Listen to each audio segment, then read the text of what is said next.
Anytime you take a piece of history and you put a start and an end, what you're doing essentially is you're creating a narrative. So you mentioned the overlap periods. For example, period 4, which is commonly referred to as the Antebellum Era, the decades before the Civil War, is 1800, Jefferson's election, to 1848. That's a specific date.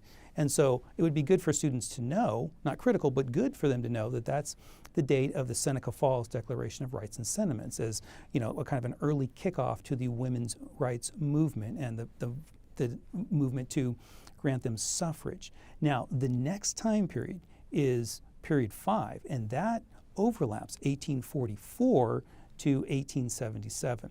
And the reason for that overlap is to include the election of 1844, which elected James K. Polk to the presidency on a very expansionist platform that he did indeed follow through with in gaining California through the Mexican-American War, the Oregon Territory through a negotiation with Spain as well, and annexing Texas, which technically happened right before he was elected. Or took office.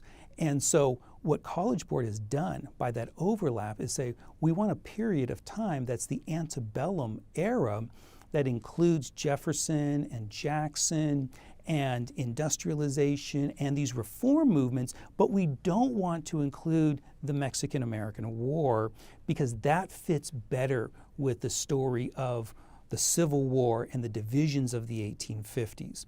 So what we see there with Unit 5 is a unit that overlaps to get Polk and the Mexican-American War in, that goes all the way through the divisions of the 50s, the Civil War in the first half of the 1860s, then Reconstruction. And then again, we see that same overlap between Unit 5 and Unit 6. Unit 6 is the Gilded Age, 1865 to 1898. But again, it's overlapping because College Board is saying that the story of Reconstruction, of putting our country back together, really belongs with the story of the Civil War, and then the other elements that are happening during the Gilded Age, this second wave of industrialization and urbanization and immigration, mass immigration from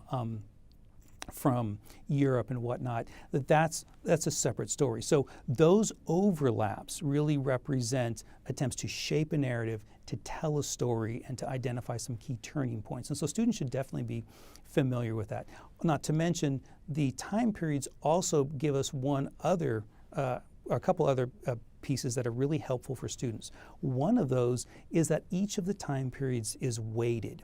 So by giving us time periods and then weighting the time periods, College Board has helped teachers and students focus on what's more or less important in terms of the exam. So for example, the first and last time period, the first time period, 1491, the year before Columbus sails across the Atlantic Ocean, so looking at the kind of state of North America on the eve of permanent European contact, to 1607, the founding of Jamestown, the first permanent British colony in North America, that's 5%, 4 to 6% of the AP exam.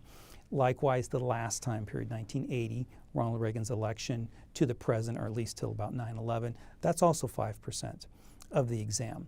So they can't be skipped, but they're not core parts of the course and the test. Unit 2, which is the Colonial Era, 1607 Jamestown to 1754, the beginning of the French and Indian War, that's about 6 to 8%. So more, but not as much as the remaining time periods. Periods 3 through 8 are really the heart of the course.